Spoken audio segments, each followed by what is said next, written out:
Hello and welcome to my show TikTok, where we talk about what makes successful people tick and what it took for them to pursue their passions, follow their dreams, and achieve their goals. I'm not sure when I first met our guest, but she was definitely famous by the time we were thrown together in a press junket in Utah in 1998, where we shared crazy experiences involving snow, skin, selling or direct selling, baggage carousel shenanigans, and frozen boogers, exploding into the media scene in 1992 and heralded as the voice of the 90s generation. She is still as prolific and popular after almost 3 decades as a best selling author, award winning fiction writer, podcaster, columnist, editor, publisher, talk show and travel show host, former TV and radio show host, mother of Dragon and 2 other cats. Please welcome Jessica Zafra. Hello. Hello. Do I press this? Okay, there. So, good afternoon. Thanks very much for having me. And Thank you. I'm going to claim credit for the existence of this show because I told Yes, Myrza last year, you should have a talk show. And now she does. and I am forever grateful because if Jessica Zafra tells you you can, whether it's have a talk show, write a book, or write, you go do it, right? Well, I hope so. So, So how's yeah, your I mean, set? thanks also for inviting me to Moto Moto because I've Yes. always been curious about the pancakes. I love pancakes. In fact, that's what I remember of our press junket in 98. Oh I used to wow. have pancakes every single breakfast. And Wow, also I I don't remember remember you that. teaching I remember you teaching our Mormon hosts ma at pa. Diba? And I forgot the expressions that we taught them, but that was Wow. your idea. Yeah. What a memory. I mean, do you scribble all these memories into the notebooks? It must account Um, for you. I think that helps because I always have a notebook on me, and I find that if I write something down, I remember it, even if I don't refer to the notebook anymore. I think that the act of writing it kind of seals it in. So Right, such as frozen boogers and the like. So, yes, how's your sanity maintenance these days? Your talk show couldn't have been more aptly named for yeah, these no, sometimes I feel psychic, for but um, pandemonium times. well, was this so we've been in this quarantine state and it's fine with me because I'm basically antisocial. I'm not really much of a people person. As in, I used to go out of the house a lot, but that's to be alone in other places, not just in my house. So today, when I went out this morning, I noticed that the traffic was almost, what you call normal. Lots of Uh-oh. cars, pandemic levels of traffic, Right. pre-pandemic levels of traffic. So now I'm worried. It's like, are people going to start coming out now? Will there be crowds? Maybe I should just lock myself in again. Well, this dystopia, I think you first saw in 2016 when you said the world ended. Yes, You yes. wanna Because refresh our because memory? yeah, 2016, parang bad things started to happen. Like David Bowie died. I think on the same day Right. that David Bowie died, Kuya Germs died. Oh my Diba? gosh. And then a spate of elections. Brexit happened. The Philippine elections happened. I remember being in New York in November. I hadn't been to New York in a long time, but I planned my trip for the day after the US presidential elections. I thought, Oh my everyone will be in gosh. celebration mood. Right, for And then Hillary. I arrived, expecting the first woman president of the US. And of course, people were bursting into tears on the subway. It was that bad. So I thought the world has really ended. But for me, the main sign that the apocalypse had really begun was Prince died. As in, Oh my gosh. Prince died. I love Prince, and then suddenly he's gone. So I thought, okay, this is it. I better write a novel Right. before the world truly, truly ends. And you did. So Yes. let's talk about your novel. Yay! My first novel. Woo. Right. You say that You wrote it in 3 months, but it took you 3 decades to write it. Yes, yes, because I've been threatening to write a novel since I was in high school. Because I'm lucky in that, unlike many people, I knew very early on what I wanted to be, and I wanted to be a writer. And usually, writer means novelist. So Right. I started trying to write a novel, but um, apparently, I couldn't. It requires a level of stamina that I didn't have, especially since I made a living by writing columns. And Right. columns is 1,000 words, diba? So Right. I had trained my brain to automatically stop at 1,000 words. So my earlier attempts looked like columns na pinagtagpi-tagpi, which had no connection with each other. So, and then during the apocalypse in 2016, I thought, well, that's it. The only way I'm going to be able to write a novel is to stop writing columns altogether. In any case, I don't want to Oh, write a column that's why. anymore. So I had to train myself to write long. As in, people call 1,000 words long form. So what's a novel? Long form. So I trained myself to do it. And the training of writing so many columns in almost 3 decades was that I could write fast. So I was able to write the Yes, novel fairly quickly. that you could. And when you were writing the novel, how many notebooks did it take to like Oh, compile all the bits and it's pieces that you it's a wanted to fairly include? short novel. So one large moleskin had the basic the basic story, and then I had a few additions in a second notebook. So let's say two large moleskins. It's For those, handwritten, huh? I know for those who don't know, Jessica handwrites all her writing, Yes, including your columns back in the day when you yes. were Oh, writing three oh times a no. week. The columns, if I had the luxury of time, but as you know, 3 columns a week doesn't give you the luxury of time. But if I had a lot of time to prepare, I would try to write it by hand. But I noticed that things written by hand and things typed have a different flavor. As in, if you type your words directly onto a computer, there's a sense of urgency. And syempre, if you're Right, coming out in right, the newspapers, you want it to have a sense of urgency. And right, this is terrible but true. The columns that you write 30 minutes after your deadline, those are the right, really good ones. Because right, right, right, you can feel the tension, the excitement, and then the ones that you had weeks to prepare for, they're a little too slow and relaxed, and they're not right, bagay to a newspaper. But then right. for a novel, you have to build up, so slow works for novels. So how did you go from being deadline driven or even deadline dependent to suddenly writing long with no deadline? Or did you have a deadline? I didn't really have a deadline, but because in the back of my mind, I always hear the voice of my old editor Abe Florendo saying, "Oy, asan na yung column mo?" So, and also I have a short attention span. I know that if I don't get it down immediately, I'll forget what Right, my idea was. So right, I try to get it out of the way. Yeah. right. Let's go back to your novel, which, Yes. as I've told you, I love word for Thank word. Every you. sentence made me laugh. It brought me Thank back you. to essentially was kind of like my childhood also.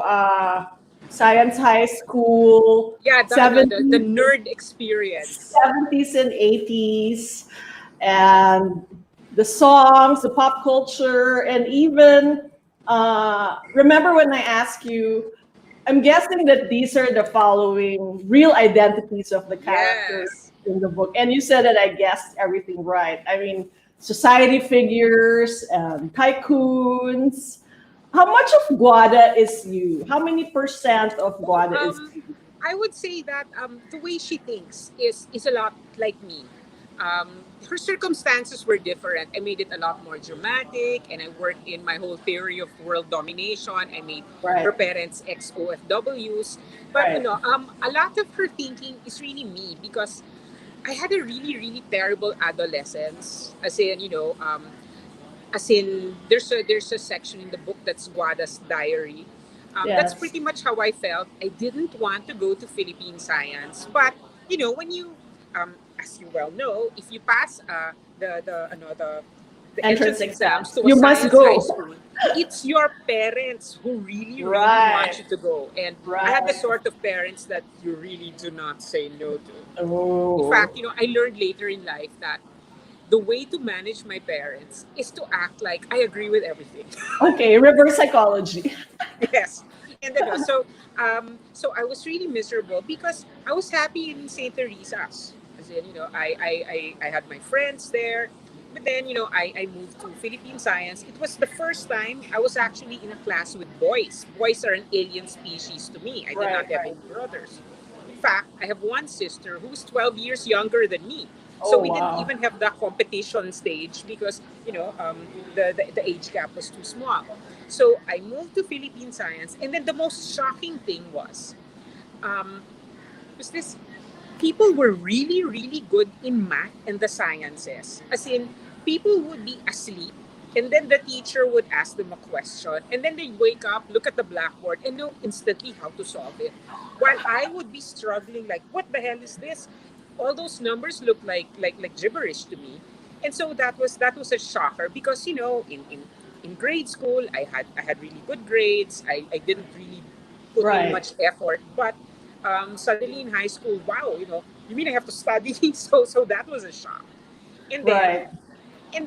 as in many nerds, I found myself being subjected to bullying. In fact, um, I guess if you ask any of my batchmates from Visay, they will remember me as someone who was horribly bullied by Oh, this no. gang of boys from Ateneo, Lasal, Metro Manila schools. And it's never a pleasant experience to walk through your campus with a dozen people following you oinking. Huh? Oh, Because I've wow. always been overweight, and then they would be oinking, and then you arrive in your classroom, and there are drawings of pigs on the board with your name on them. It was horrific, really. I hope And they've read the novel. um, but no, it's a longish story. So was this the I had to deal with that kind of bullying, and initially I was thinking it's probably because I'm not very friendly. Plus, they might have found me pushy because I do get a little intense in class. And then plus, being Inglesera always manages to offend someone. Even if these are Ateneo Lasal I kids, know. of course they speak English. Right. But then later I realized that there's really no excuse for bullying anyone. No, Yeah, at there's no all. excuse for bullying anyone. And somehow, they picked on me.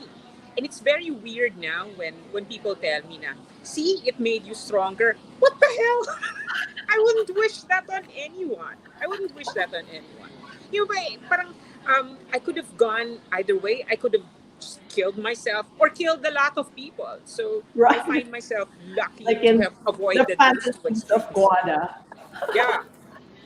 And you mentioned another B word that you Oh experienced in high yeah, school yeah. due to Hmm. pressures about your weight from the Yes. teacher. Exactly. So I was bullied, and then one of the things I was bullied about was the fact that I was fat. I had bad skin because I had very bad acne problem, and so bad enough that I had to deal with that. My own parents were on my case, like, why do you have so many pimples? Maybe you're not eating properly, etc., etc. We had to take you to it somehow becomes your fault, diba? Right. And I think that the worst part was when one of my teachers, who shall remain unnamed, she actually, Name her. she went up to me and said, you should probably exercise and go on a diet. So I was like, this is Philippine science. I Right. didn't think that we were training for Binibini for a Pilipinas. beauty contest or something. So because I'm a nerd and I read a lot of books, I read a trashy novel. I think it was by Judith Krantz, who was really big in the early Right. 80s. Diba? Right. I love her. Scruples. Good Did you write trash. scruples? Yeah. I think that's where I encountered a character who would eat everything in sight and then throw up. Oh, And then that's I how you thought, learned about it. yeah, that's how I heard about it. I was thinking, Ooh, this requires no great effort and no great self denial because you're just going to eat everything inside and then throw up. So I said, this sounds like the most efficient way to lose weight. So basically, I gave myself bulimia. It was horrible because, basically, um, I would get home, I would eat everything, I would eat a gallon of ice cream, and then I would go to the bathroom and quietly throw up. The way I did it was I would have the radio on in the bathroom because I was always listening to the radio. So with the radio on loud, I would be throwing up. And the number one consequence is it really damages your teeth Right. because you're hurling your stomach acids through your teeth. So it's really damaging. But then I lost an enormous amount of weight very fast. And the weird thing is teachers started congratulating me on my Oh weight my loss. gosh. Teachers started congratulating me. Some of my female classmates started making friends with me because I had begun to look acceptable. So that was even worse than being bullied for being fat. It was like being congratulated for having bulimia. That just sucked. Oh my gosh. And so Yeah. what happened after that? Well, the thing with losing a great amount of weight without actually changing your lifestyle, it's not sustainable, as they Right. now say. So eventually, I gained it all back. But Right. fortunately, after I gained it all back, I no longer cared because I knew that Right. whatever my weight was, I was still myself. So, Right. yeah. It's good that you realized it early and even turned it into a short story, right? Yes, yes, yes. But Uh, I realized that a lot of people are not as lucky. I think it's right. really books that save me. Right. Books and writing, right? Yes, You mentioned yes. that you did grow up in a house full of books since your parents were not really readers. How No, they did were you not. become how did you become a reader? Because you remember during martial law, there was not much TV programming, but there Right. were a lot of really good movies that our parents allowed us to watch unsupervised. Right. And so, I would be watching movies where people were reading books. And then, because I've always been a loner, I would hang out in the library of St. Teresa's and I got into, fairy tales and then Nancy Drew and then science fiction. So I always had a book on me. So that's how I learned to read. And to my parents' credit, even if they themselves were not great readers, they knew that reading was important. So whenever I asked them to buy me books, they would. So so sometimes um, our conversations would be like, "Did you buy my Star Trek?" And then they would have to cough it up. Yes, sir. And so do you still read a book a week to this I day? try. Yes, yes, I try. Yeah. Right. And is it true that, like in your novel, that you finished The Mayor of Casterbridge while locked in the toilet? The toilet locking thing, it didn't actually happen, but there were things that Okay. happened that were almost as bad as getting locked up in a toilet. So, It could have oh, theoretically happened. and then the weird thing is, after freshman year, it suddenly stopped for no apparent reason. As in, at the end of freshman year, the head bully started speaking to me, and nothing had changed. So I was completely freaked out. Like, what happened? I still have zits. I haven't lost any weight, so I don't get it. It was like some Wow. kind of game they had that I happened to be Right. the quarry, and then it was over. Right. What do you want to tell young viewers who might be bullied or might have also suffered under pressure to look a certain way or weigh a certain weight? What do you want to Uh, tell them? well, I guess the thing is, you need friends who don't judge you and who will support you. And in a way, you know how people in my age group, they're always saying millennials this, millennials that, Gen Z this, Gen Z that. But I find that the younger generations, they really support each other, huh? And because people my age, we're kind of supportive but also bitching at each other. But younger people, they really do, Right. Right. there was this, they egg each other on, and whenever someone is in a in a funk, they Right. cheer them up out of it. So Right. I think your friends are what is going to save you. I think friends are really our friends are our real family. Right. So maybe humanity is changing for the better. What do you think? I noticed that younger generations, they're truly concerned about Yes, the environment. fixing the environment, about addressing inequality. So I think this is good. This is good. Right. Right. So back to high school, where you said Butch Delisa, who's also a Pisay Yeah. graduate, was your Yes. role model in learning that you could take a course in college that wasn't a science course, which Yes. I wish I had that kind of role model then because I dutifully took up statistics when I could have just taken up Well, creative writing yeah. or You journalism. did, you did take statistics, after which you did what you wanted. So, good Took for a you. longer time, but But yeah. you got around to it.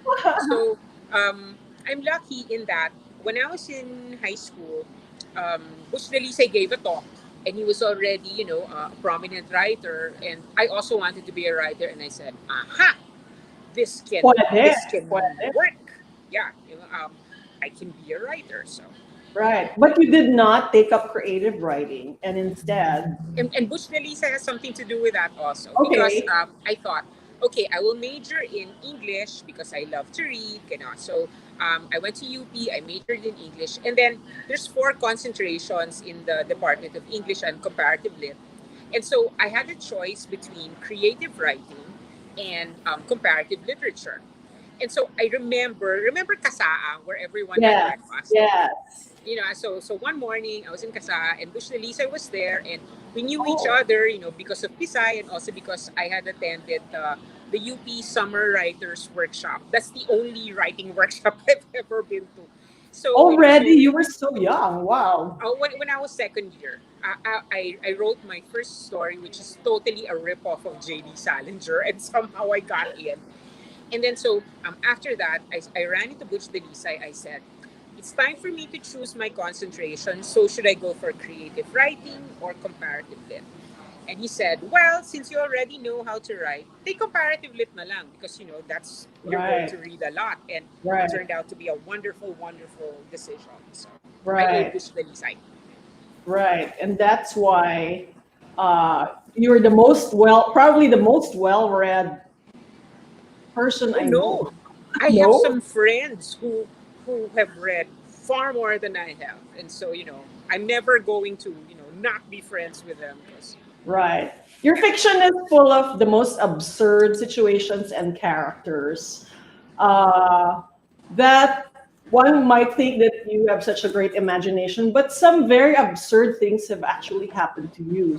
Such as, yes, were you really interviewing Sarsi Emanuel when she got a call that Pepsi Paloma had killed herself? exactly, because I put myself through college by writing for Woman Today magazine. As in, one of Oh, my okay. very first employers was Marita Nuque, who was Oh, hi the Marita, editor. if you're watching. Maritz, di ba?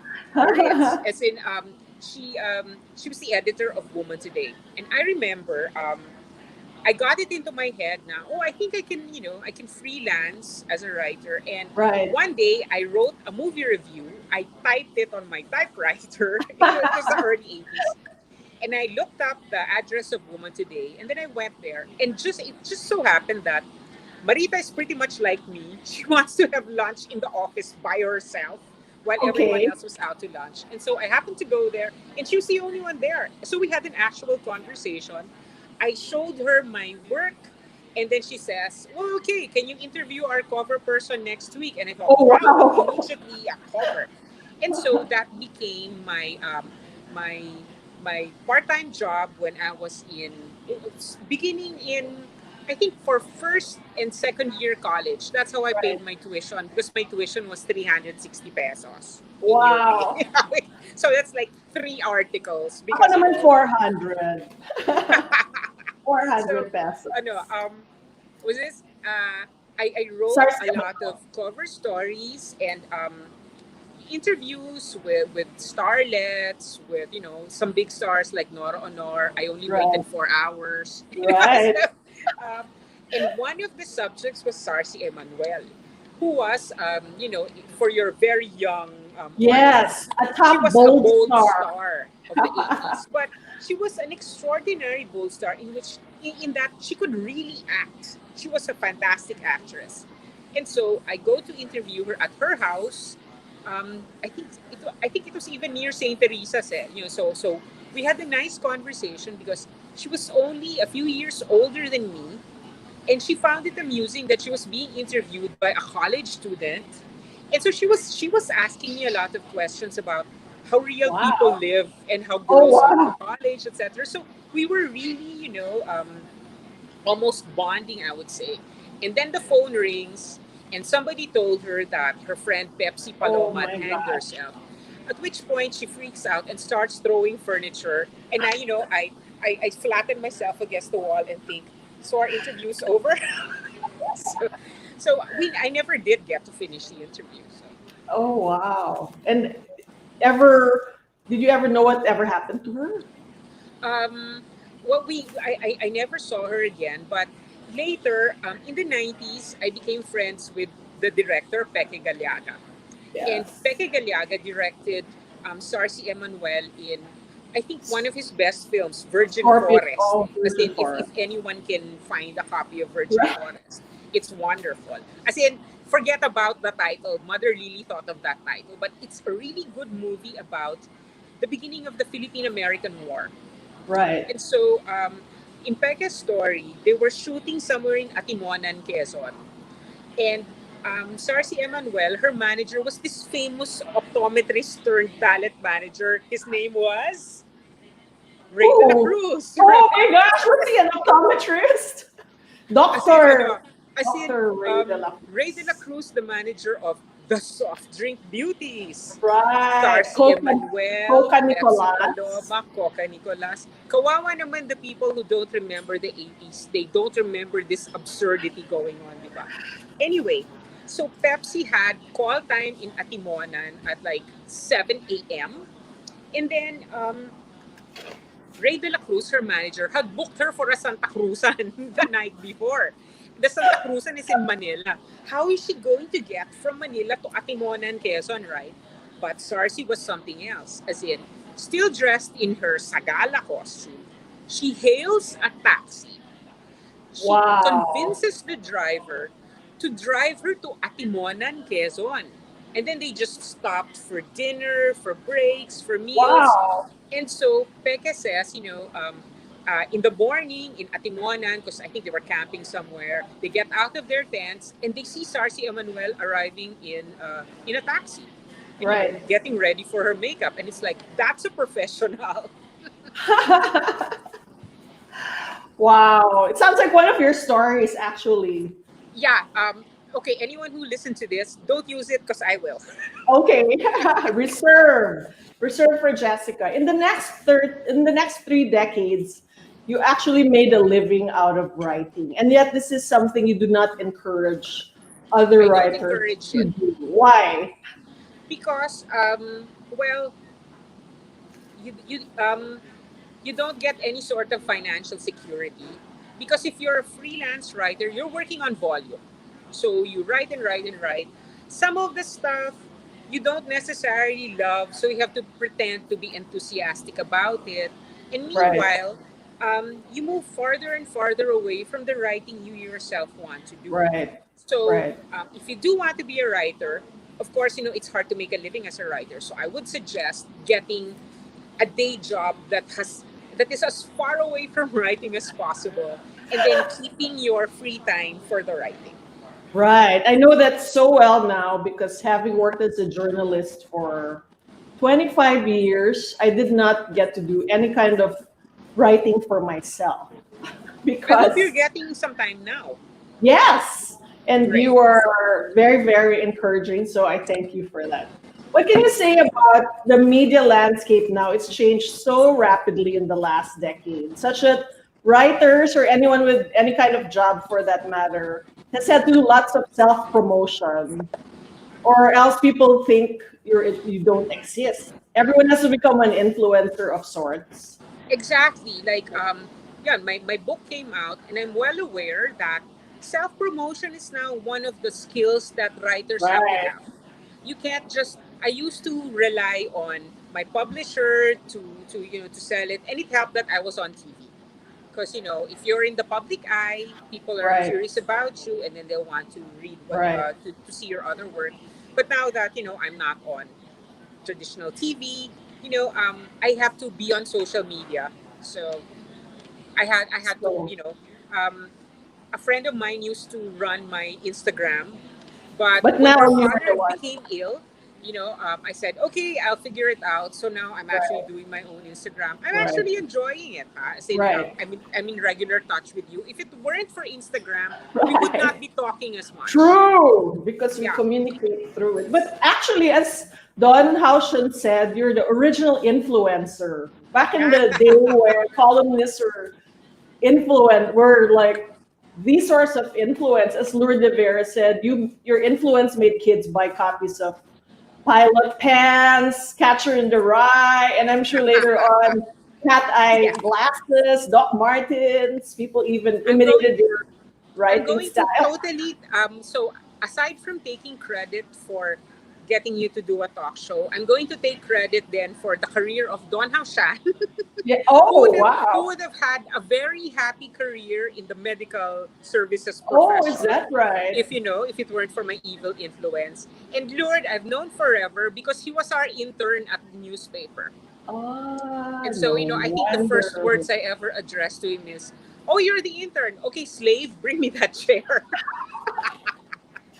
No wonder he's like a Jessicapedia. And also, you've made a living out of your life.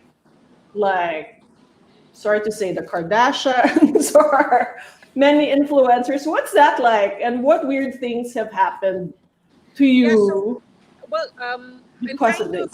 I kind of originated oversharing, but the thing is, I overshare, but without the details. So, Right. I present it in broad strokes. So, and there's also the lingering doubt na, did she make this up or did this actually happen? So, So, not yeah. the details, but just like the feelings, the dialogue, Yes, yes. So description. I think it's the safer kind of oversharing, the one that's not going to cause people to follow you around and stalk you. Although I've had some weird um, fan Stop. experiences. I've seen some odes to you on YouTube. Quite weird. Uh, yeah, and then no, no, no. The weirdest thing was, I was walking through Mega Small. I used to hang around Mega Small a lot. I call it Mega Small in the Okay. 90s. And I was walking around, and this was the stage where I was in black all the time. And Right. there is a reason for wearing black all the time. And it wasn't because I was a goth. It's because I bought all my clothes in surplus shop and I wanted everything to match. So everything had to be Right. black, right? It's a And good also time I think saver. I don't know how to iron things. So so I'll just Same, same. throw them on. And I was walking in Mega Mall and I heard someone say very disdainfully, "Ha, Jessica Zafra wannabe." So that was bizarre. Accused of being your own Yes. So talagang, imposter. wait, am I myself? So, Speaking of imposters, when you interviewed me for your talk show, I asked you if you ever had imposter syndrome, and you said, "What's that?" So I concluded, I guess she does not. But well, yeah, I've did you heard ever, the term from you and from my friend Evan, or and I think poser complex? you people are nuts because the people who have imposter syndrome are the people I know who have imposter syndrome who somehow feel that that you are not what you're not what people think you are. You're the hardest working people I know. So why do you have imposter syndrome? Because we fear that any moment will be found out and everything will cease. No, I said, whatever you have, you work for.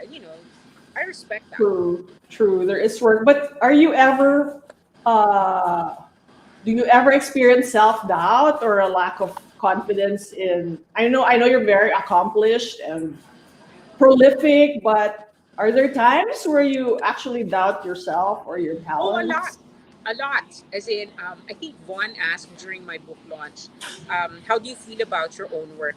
And, honestly, my opinion of my own work varies from day to day.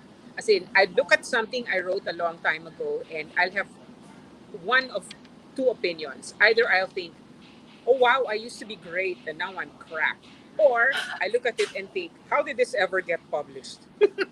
This And is then crap. how do you move past that, or it never becomes What I debilitating? think what protects me is that I actually love writing.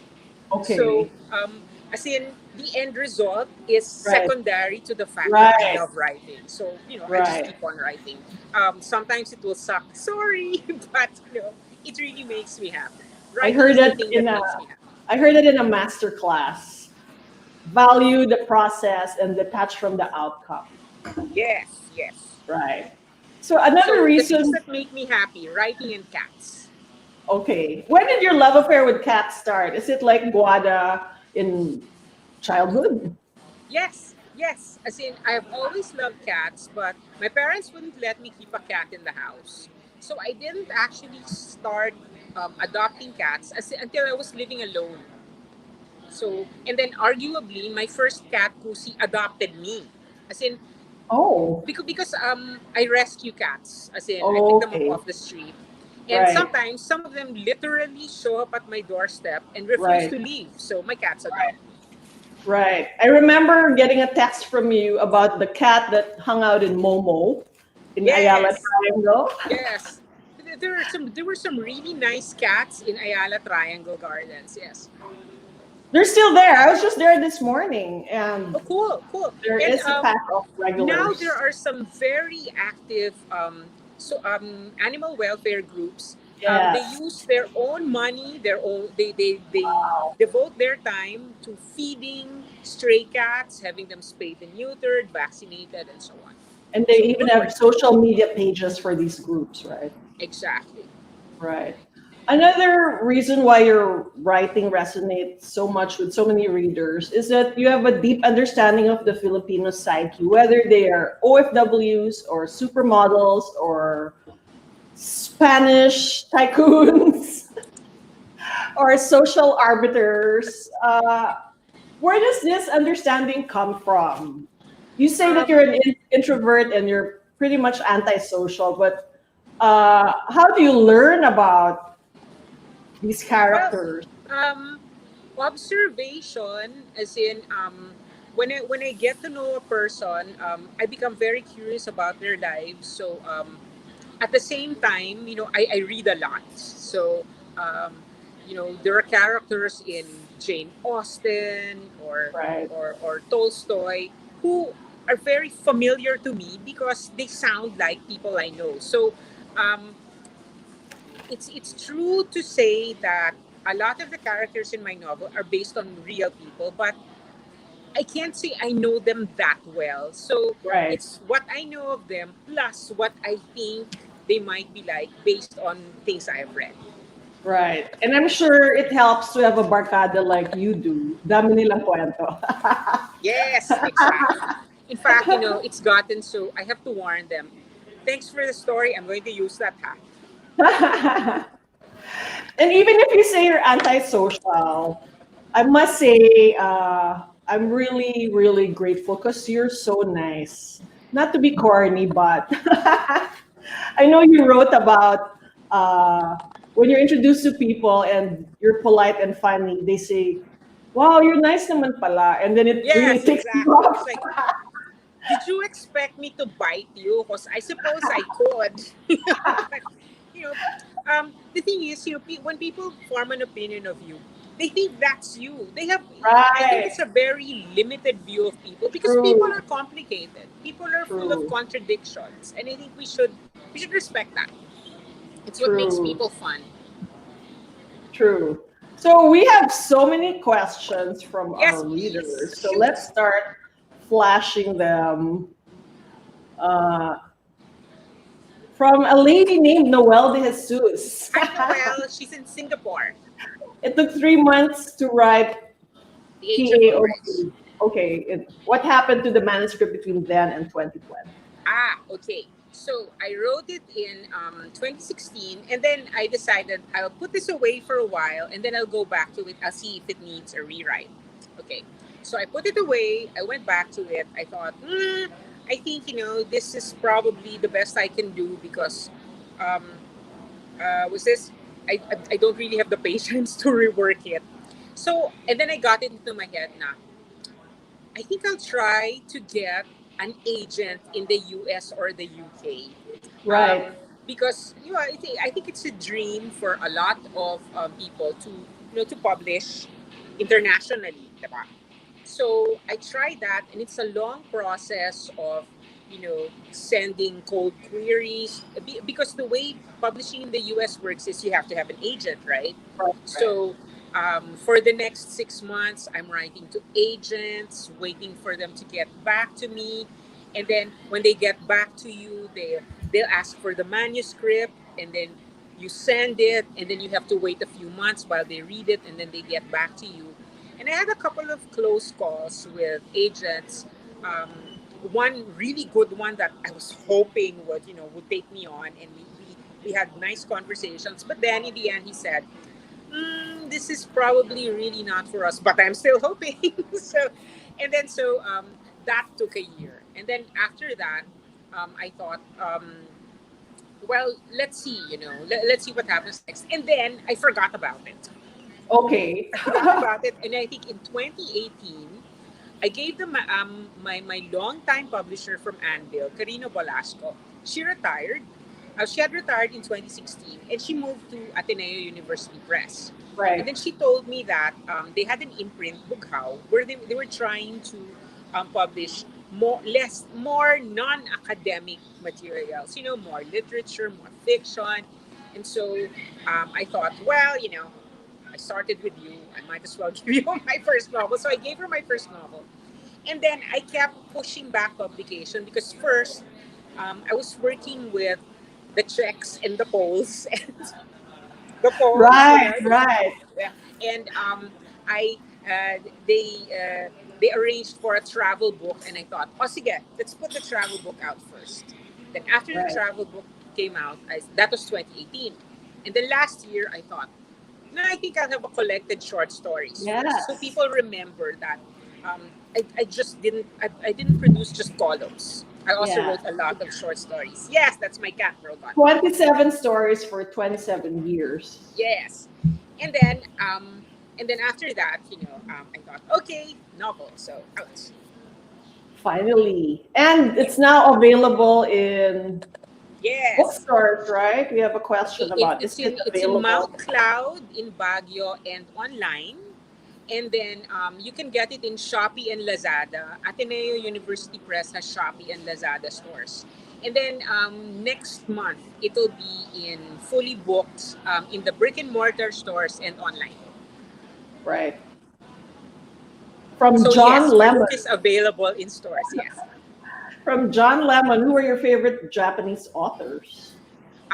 My favorite Japanese authors. I did not set foot in Japan until 2017 when I had a project with the Performing Arts meeting in Yokohama. And I was so embarrassed at not knowing enough about Japan that I sort of, I binged on Japanese literature. So my favorite Japanese authors would be Ako Tagawa, who writes short, weird stories. And then I like Tanizaki, the Makioka sisters. And then among the contemporary ones, Sayaka Murata, who wrote Convenience Store Woman, and Yoko Ogawa, who wrote The Memory Police, which, because I have a book club. So we discussed this in February. It's about how, you know, um, people are basically mentally locked down. And then right after we discussed it, the actual lockdown happened. So it was a very strange case of reality taking after literature. So there. Right. Yes. A reader said, "Can you show the books again?" So here they See, are. nice covers, no? For the Right. collected stories, the cover is by Jason Jason Moss. Moss. We worked on it together, and that was the time I decided na my book covers should always involve cats. And then for the second book, I said, Jason Bruja ka, make the cover of my novel. But he was preparing for a show and he said, sorry, I don't have time. So I asked my friend Bianca, who is a cat person. And she did that and it's beautiful. So I think they fit together. That's true. And then from our friend Itchy B. Hi Ichi, she's in Singapore also. At the launch over the weekend, you talked about how we're already living in dystopia now. Do you think the Filipino writer has any kind of responsibility in times like these? And if so, what is it? I think, of course, writers have a responsibility, and it's not confined just to writers. Huh? I think it falls on all of us to tell the truth as we see it, and and to try to correct the ways in which the truth is twisted and reconfigured for other agendas. But at the same time, I remember having a conversation with Ichi on Instagram where I was kind of bugging her now. Where's your next novel? Because she's a wonderful novelist, and she said, well, in light of current events, it seems so, it seems self-indulgent to be Right, writing fiction when there are so many real problems in the world. And I'm like, no, no, no, no. Our attitude should be, yeah, the world is screwed, so fuck it. It's like let's deal with this by continuing to write. right, Let's be productive. Let's be happy, and because that will really piss them off. So it's like the people who are against us, if they see us being productive, being happy, you know, that will kill them more than our anger. right. From Hendrik Val Oliva, who among these literary mothers of our country? Guerrero Nakpil, Hilda, and Edith Tiempo, and Karima Polota, do you like You the know, most? um, this is a good question, but at the same time, I don't like to pit our four mothers against each other. So I think we should read them all. I think they Right, are all very important. They all have something to say to us. We should read them all instead of ranking them. right. From Kate Alvarez, will you be more active on Twitter? I'm not on Twitter at all. As in, Instagram is already a learning experience for me. As in, I just figured out how to make Instagram stories. Please, so Instagram is as far as I get. Right. Another one, also from Hendrik. Oops, it covered our faces, but uh, I'm not sure it's a question. But she said she remembers your silly earrings I know my silly earrings. in grade Yeah, I school. like I like weird earrings. In Right. fact, I have a pair of earrings that our friend Moira gave me. Oh, She hi, found them Moira. in Cubao Expo, and they're like empty epoxy rugby tubes Oh my that were God, turned perfect. into earrings. I love them, so I still wear them sometimes. And I distinctly remember it was about 10 years ago. Wala pang Uber or Grab noon. I was standing on Makati Avenue waiting for a taxi. I was wearing the rugby earrings, and a taong grasa approached me, Oh my and she gosh. said, Ate, ba't ganyan ang hikaw mo? And I thought, my fashion sense is being judged by a taong grasa. Welcome to the Philippines. How many pairs of earrings and pairs of glasses do you think you have in your Oh, I collection? have lots of earrings and glasses. In fact, I can endow a museum. For the Right, glasses, I have a lot of glasses because my glasses used to be quite normal. But then I met Mela Sarabia, right, who's had the optical shop in UP Shopping Center since forever. Okay, since I right. think since the 70s it's been there.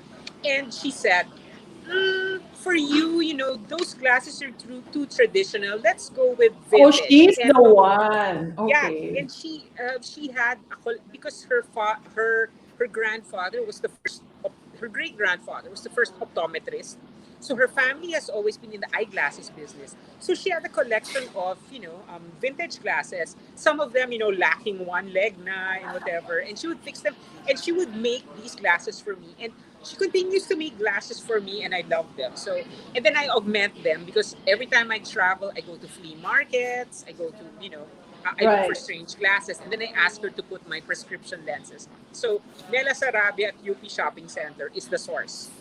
Yan ang influencer. How about Yes. notebooks and pens? Is Oh, there like an archive of notebooks that will be valuable yes. one day? Yes. As in, I have plenty of, they used to be scattered all over my house, all these notebooks. And then I tried to have a cataloging system, but it doesn't work. The Right. problem is that um, if I have a good idea, I write it in a notebook. And then when I want to look up the idea, I forget which notebook it's in. So that's a challenge I haven't worked out yet. But at Right. least now, I gather all the notebooks, and my friend gave me her used filing cabinet. So now they're all living in the filing cabinet, waiting for me to look at them. How about at any given time, like right now in your handbag, how many notebooks are in there and how many pens? Oh, Care to show us? yes. Okay. So I just got this tote bag because it has lots of pockets. It has three Oh pile of my. pens. No, Okay. no, no. It has four pile of pens. Okay, and then hang on. Oh yeah, it has a notebook and Okay. a book to read in case I'm bored. So Right. yeah. Are there spare glasses? Yes, I do. Hang on. My spare glasses are actually my shades. Okay. Yeah. Cool. And so even you have a travel show on TV, which is also on hiatus. Yes. And I have so a it, travel show, the one with Pepe. yes. Yeah, we're on hiatus. Well, obviously, there's no travel going on now. So, I Right. hope that sometime in the future we can do another series. We were supposed to do a series set in Spain, but everybody got really busy, and then Right. the pandemic happened. So, Right. From as in, Ariane's, go Pepe ahead. is really fun to work with because he has an excellent crew. They're very easy to work with because I'm the sort of person na if I'm forced to travel with someone, um, I yeah, can you're also imagine. someone I can travel with because Yay. usually if I have to travel with someone after 48 hours, I want to kill them. And the fact that not only did I not want to kill you, but I got to know you afterwards, that's good. I think I remember you telling me, I'm so happy that you can get dressed in under 1 minute. And I said, that's the training from my former occupation. Yes, yes. Yeah, and So, the powder snow, remember? And I remember, I super remember those bloody boogers. oh my God. Icy, bloody icy boogers. Yes. So Ariane Saga is asking any young Filipino authors you can recommend. Um, I don't know about young, but the Filipino authors I do recommend would be Myrza Sison when she finally Oh my gosh. puts out her collection of stories. Of course, good friends of mine, Lourdes Vera, Budget Tan, who does the Trece series, Ichibatakan's Smaller and Smaller Well, the Circles. Jesus. Yeah, so there's actually a lot of excellent Filipino authors, and you can randomly select some, and it will be worth your while. Right. Here's, oh, hmm. I'm not a fan of Haruki Murakami. As in, I always begin reading his work, in a fit of enthusiasm, and then for some reason it peters out after one chapter. So I have not finished a single book of his. Right. So yeah. Here's a question from Nick Pascasio, whom I went to grade school with. I think, did Oh you go to yeah, and he Pisay? went to Philippine Science. I Yeah. think he was the editor of the school paper before me. Okay. So, do you still converse with your old boss at today? Nix naman, when I write someone's obituary, they are dead.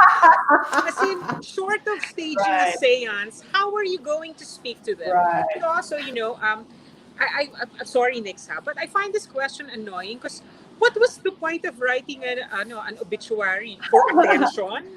I meant it, so there. Wag pong buhayin ang patay. From But Noel de that's Jesus. that's a Seiko movie from the 90s that we recently remembered, where What's the Jessica title? is wearing a tux and slowly decomposing, and and there's a voiceover saying, "Huwag mong buhayin ng bangkay." Oh, wow. In addition to, oh my God, ang anak ni Janice. From Noel de Yes, and Jesus. also, oh my God, save the Save the babies. What the hell baby. was that? We all I'm grew up in telling a you, time. people who don't remember the 80s are kawawa. They miss Right. so much weirdness. Lugi Yes. kayo, lugi. Yeah. Noel said, we all grew up in a time when we were starved for books. My kids today don't read as much as I did at that age because there's too much to read and so little time. Do you think this is a problem for writers, that writers just read each other? Uh, no, I don't think so. Um, well, I grew up in the martial law era where, well, I guess the fact that globalization was just beginning, and our habit was, if you saw a book you liked in the bookstore, you had to grab it now, or else, Right. when you realize Right. it's gone. So, Right. we were sort of trained to become book hoarders. Hoarding mentality. But book hoarding has saved me during this pandemic because I will not run out of books to read.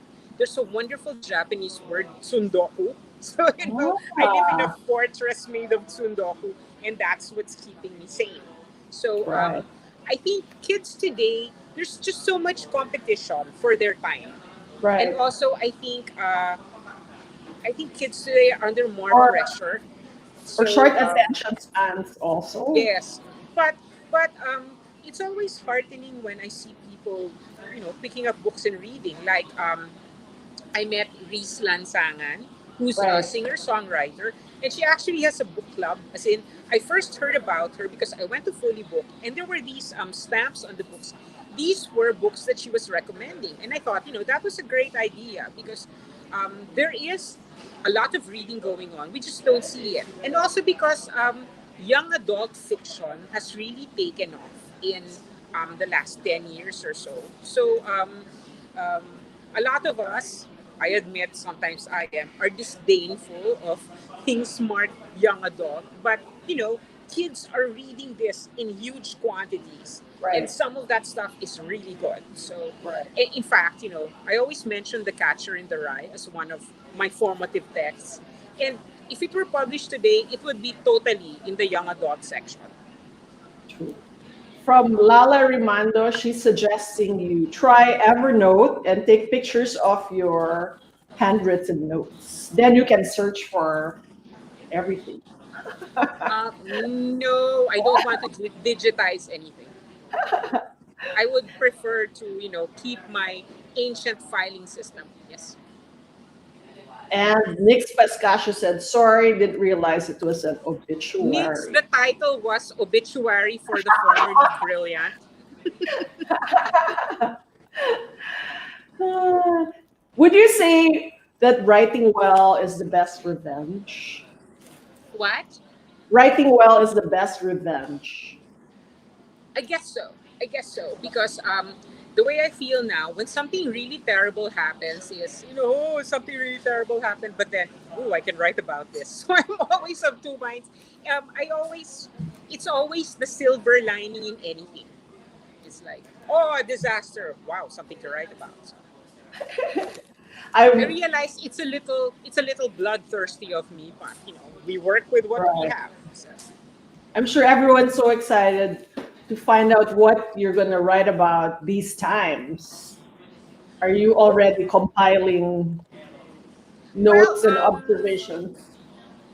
right now, of course, it's tempting to write about the current events, but I'm still at this stage where I am escaping into fiction in order to help me survive the current horror.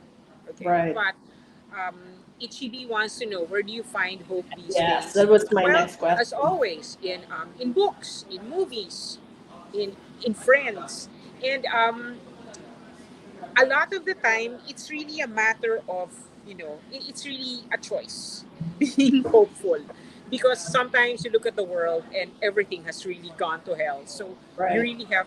And when I say I'm optimistic, people don't believe me, but I really am optimistic. Right. Hope is a choice Yes, in these times at least. in these times. What else do you want to tell our viewers about Oh no, cultivating hope? about About cultivating hope on a daily basis. um well, I think the most important thing is for everyone to get enough sleep. I think sleep True. is the source of everything. I cannot write when I do not get proper How sleep. many And I hours do mean you get deep every night? sleep, 8 to 9 hours. And also, I take Wow. naps. As in, when I'm writing something and I don't know what to do next, or I'm stuck on something, I'll take a nap. And when I wake up, somehow it has fixed itself. So Wow. um, I don't have the data to back it up, but I think a lot of our writing happens in in our sleep. I think so because sometimes I'll have a dream, and then do you have those where you dream about something you want to write about? Oh, this is the strangest thing. I don't really remember my dreams. Okay. I only remember my dreams like if I wake up early in the morning to go to the bathroom and I go back to sleep. Then the shorter sleep, I remember my dreams then. But for the most part, wala. I have no memory. Right. And So then the other Noel, weird thing is, when I watch a movie, I'll cry over anything that's not even sad. And yet, in real life, I'm going to the funeral of someone who is important to me, but I cannot cry. So I have to think of sad stuff in the movies in order to cry.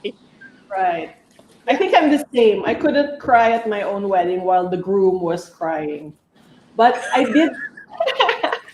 did cry at the end of Age of Umbrage because I could totally relate. Is there Thank gonna you. be a Thank you. sequel? Maybe in the future, I'll Right. figure out, what happens to her. But I think the fact that your groom cried at your wedding speaks highly of him. I think it was fear. Like, what have I done?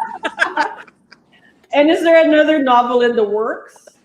I'm always trying to write something else. I figure that after 30 years plus 3 months, I think I've figured out how to write a novel. So I'm hoping that the next few novels should be easier. Noel also cried. Thank you, Noel. Uh, Yes, and I wanted to end it really at the part where it's she's walking into the great unknown. So right, so it's really something that you fill in from your own experience. So it becomes not just my novel but everyone. It becomes almost interactive. right. So Nix Pascasio is asking for Asian writer recommendations. Asian writers. So you can pick up a random Japanese writer now. The Japanese are doing such good work. I mentioned Yoko Ogawa, Sayaka Murata. Although I have to say, because I love cats, I am a sucker for recent Japanese novels that have cats on the cover. I have discovered that um, buying books because there is a cat on the cover is not necessarily a good thing. It's not like Sometimes the cat cat is just there videos. to lure us. And for my last question, what is your advice for anyone who corny, but I think it will help a lot of people and a lot of viewers. What is your advice for anyone who wants to become a published writer like yourself? Well, before you can even think of publishing, you have to write. As in, True. before you think of it as a career or, as something that, you will do for the rest of your life, you have to love writing. If you don't love writing, there is no point. As in, you have to work yourself up into a state where if you don't write something every day, you feel bad. Right. That is the, because you have to motivate yourself, which I feel is the biggest challenge in writing, because sometimes it's not going your way, you want to give up, but I Right. feel that you should just keep on writing and eventually things fall into place. Right. And your recommendation is how many words, or how many words do you write every day? Oh, Still that's a from Graham Greene, because I yes. read somewhere Graham Greene said if you write 1,000 words a day, the books will take care of themselves. So 1,000 words a day is good. But if 1,000 words a day is too much, you know, 100, as long as you do it every single day. Right. That's just a Facebook post. So Exactly. I'm sure we can do it. Thank you so much, Thank you very Jessica. much for Thank you having for me. being here, and thank you for inspiring the birth of TikTok. Thank We're so you. Thank lucky you. to have chatted Things with that you I will today. steal credit for. Yes. And, Yes, thanks for inviting me to Moto Moto because I love pancakes now. yes. Enjoy your souffle pancakes. Yes, I All will. right. Thank Bye. you. Thank Bye. you. Have a good week. You too. Thank you, everyone. This has been TikTok, and I'll see you very soon. Bye.